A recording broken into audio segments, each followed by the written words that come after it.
आज के इस वीडियो में हम लोग बात करने वाले हैं कि सिबिल की साइट के ऊपर अगर किसी भी चीज़ के रिगार्डिंग अगर डिस्प्यूट अगर आपको रेज करना है, आपका लोन बंद हो चुका है लेकिन स्टिल आपको सिबिल स्कोर के अंदर वो चीज़ दिखाई दे रही है, उसको बंद करवाना है या कोई गलत एंट्री आपको दिखाई दे रही है या कोई भी चेंजेस करवाने हैं, तो कैसे पॉसिबल है। और रिसेंटली आरबीआई ने इसके ऊपर रिवॉर्ड भी निकाला है कि अगर 30 दिनों के भीतर यहाँ पे सिबिल या बैंक इसके ऊपर कोई रिस्पॉन्स नहीं करता, 100 रुपये पर डे का भाई आपको कंपनसेशन दिया जाएगा। जी हाँ, तो स्टेप बाय स्टेप भाई बताऊंगा कि सिबिल की वेबसाइट के ऊपर क्या, कहां पे, कैसे आपको क्या क्या स्टेप्स लेने हैं।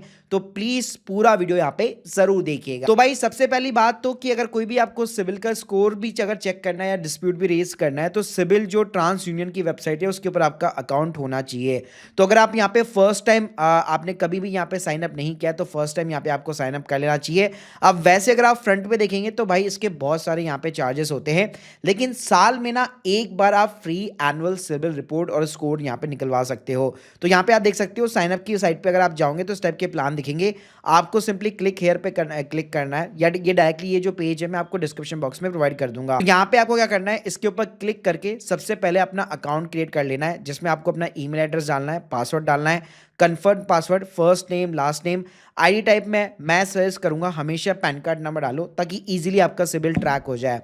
उसके बाद में डेट ऑफ बर्थ हो गई, पिन कोड हो गया, मोबाइल नंबर, ये सब डाल के ना एक बार रजिस्टर कर लो। फिर भाई आप जैसे ही लॉगिन करोगे ना तो कुछ इस टाइप का आपको इंटरफेस देखने को मिल जाता है। अब मैंने जैसे बताया कि साल में एक बार आप अपने सिबिल की रिपोर्ट को रिफ्रेश कर सकते हो। मैं भाई ऑलरेडी कर चुका था जनवरी 2025 के अंदर, तो मैं वापस नहीं कर सकता, उसके लिए मेरे को पेड प्लान यहाँ पे लेना पड़ेगा। लेकिन वैसे कई सारे टूल्स है जहाँ पे आप फ्री में भी ये सिबिल का स्कोर वगैरह जो है आराम से चेक कर सकते हो। जैसे आप स्क्रीन के सामने देख सकते हो यहाँ पे ना व्यू योर सिबिल रिपोर्ट के ऊपर आपको सिंपली क्लिक करना है, तो आपके जितने भी लोन वगैरह ओपन अकाउंट्स होंगे, जितने भी क्लोज होंगे, वो सारे आपको देखने को मिल जाते हैं। बाकी अगर आप फ्रेश देखना चाहते हो तो विशफिन करके एक वेबसाइट है, वहां पे भी आप चेक कर सकते हो, उनका सिबिल के साथ में टैब है, तो फ्री में आपको देखने को मिल जाता है प्रॉपर तरीके से। मतलब सिबिल रिपोर्ट के थ्रू आप लेटेस्ट चीजें देख पाओगे कि मेरा कौन सा लोन ओपन है और क्या क्या चीजें मेरे को यहाँ पे चेंज करवानी है। अब गाइस बात करते हैं कि यहाँ पे आपको डिस्प्यूट कैसे रेज करना है। तो सिबिल की साइट पे अगर नीचे नीचे अगर आप जाओगे, बॉटम के अंदर रेज ए डिस्प्यूट का एक आपको ऑप्शन देखने को मिल जाता है, इसके ऊपर आपको सबसे पहले क्लिक करना है। तो यहाँ पे तो पहले आपको ना डिस्प्यूट का स्टेटस दिखा देगा, पास में अगर आपने कोई ओपन कर रखा है, क्लोज कर रखा है। फिर नीचे की साइड में अगर आप देखोगे तो बहुत सारे ना अलग अलग सेक्शन दिए हुए हैं। तो फॉर एन एग्जांपल मान लीजिए आपने किसी क्रेडिट कार्ड के लिए अप्लाई नहीं किया था, फिर भी आपकी क्रेडिट हिस्ट्री में दिखा रहा है कि ये क्रेडिट कार्ड के लिए आपने अप्लाई कर रखा है। तो जैसे ये वाला यहाँ पे कॉलम दिया हुआ है, इसके ऊपर आपको सिंपली क्लिक करना है। आप देखेंगे यहाँ पे ना अलग अलग FAQ टाइप ना आंसर दिए हुए हैं, तो आपको सिंपली फाइंड सॉल्यूशन बटन के ऊपर क्लिक करना है, ये आपको इसका सॉल्यूशन देगा। मतलब नॉर्मल तरीके से FAQ का आंसर देता है, लेकिन आपको क्या करना है ना, नीचे रेज ए डिस्प्यूट का एक बटन दिया हुआ है, इसके ऊपर आपको क्लिक करना है। देखो अगर आपने जो सिबिल का स्कोर है आपने अगर आपने लेटेस्ट वाला यहाँ पे रिफ्रेश मार रखा है तो ना आपको ये इस टाइप की स्क्रीन दिखा देगा। मैंने एक सेपरेट वीडियो इस पे बना रखा है ऑलरेडी, स्क्रीन के सामने आप देख सकते हो इस टाइप का पेज खुल जाएगा।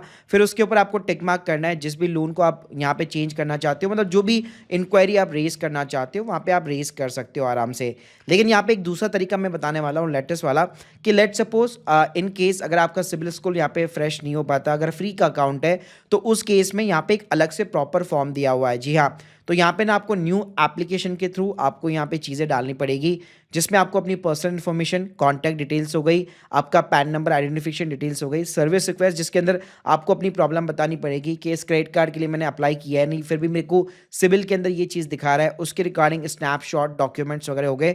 तो ये सारी चीज़ें ना आपको फीड करनी पड़ेगी। साथ में जिस भी बैंक से रिलेटेड या जिस भी क्रेडिट कार्ड से रिलेटेड वॉट जो भी आपका इशू है, उसमें भी प्रॉपर आपको account number, bank account details वगैरह, सेविंग करंट अकाउंट की इस तरह की डिटेल्स देख के आपको कंप्लेन यहाँ पे सबमिट कर देनी है। अगर देखिए आपका सिबिल स्कोर फ्रेश है फिर तो कोई दिक्कत ही नहीं है, फिर तो सीधा ही आपको ना इस टाइप का इंटरफेस दिखा देगा, मतलब उसी के अंदर आपकी एप्लीकेशन खुल जाएगी, फिर वहां पे तो सीधा आप मार्क कर सकते हो। बस फिर आप अपना ना डिस्प्यूट वगैरह स्टेटस भी आराम से यहाँ पे चेक कर पाओगे कि कब आपने यहाँ पे सबमिट किया था, वो रिजॉल्व हुआ है कि नहीं हुआ। तो इस तरह से ना सारी चीजें यहाँ पे ट्रांसपेरेंटली देखने को मिल जाती है। लेकिन यहाँ पे बस दिक्कत उनके लिए कि जिनका सिबिल फ्रेश यहाँ पे जो है अगर यहाँ पे नहीं हो पाता है और उनका फ्री का अकाउंट है, मान लीजिए 2 महीने से ज्यादा का पुराना उनका सिबिल स्कोर फ्रेश हो रखा है और अभी लेटेस्ट में कुछ चेंजेस करना चाहते हैं, तो वो फिर जो है सिबिल का ही यहाँ पे खुलेगा नहीं, उसके लिए आपको अलग से कॉन्टैक्ट का फॉर्म मिलता है, वो फिलअप करके ना आपको भेजना पड़ता है। इसके अलावा भाई डिस्प्यूट वाले सेक्शन के अंदर ना हर बैंक के ना नोडल ऑफिसर की भी डिटेल्स दी होती है। जैसे यहाँ पे आप क्लिक करोगे पूरा एक पेज खुल जाएगा, फिर सिंपली बस आपको अपने बैंक का नाम लिखना है और प्रॉपर तरीके से यहाँ पे आप जैसे सेलेक्ट करोगे, प्रॉपर उसके रिगार्डिंग जो भी रिलेवेंट पर्सन है उसकी पूरी डिटेल्स आपको देखने को मिल जाएगी। उसका कॉन्टैक्ट नंबर हो गया, ईमेल आईडी वगैरह हो गया, तो उनको आप अपनी रिक्वेस्ट वगैरह मेल भी कर सकते हो अगर आपका कोई लोन के रिगार्डिंग डिस्प्यूट वगैरह है तो। और भाई जैसे मैंने बताया कि अभी आरबीआई ने जो है 26 अप्रैल 2024 के बाद में ये गाइडलाइन निकाल चुकी है कि 30 दिनों के भीतर भाई ये रिजॉल्व करेंगे, वरना इनको 100 रुपये पर डे का जो है मुआवजा आप लोगों को देना पड़ सकता है। तो this is the best chance basically, अगर कोई भी इशू है बेसिकली तो डेफिनेटली आपको उसको सिबिल के साथ में रेज करना चाहिए। बाकी गाइस अगर आप लोग के कोई भी डाउट्स है कमेंट बॉक्स के अंदर जरूर बताइएगा। Thank you guys, thank you very much.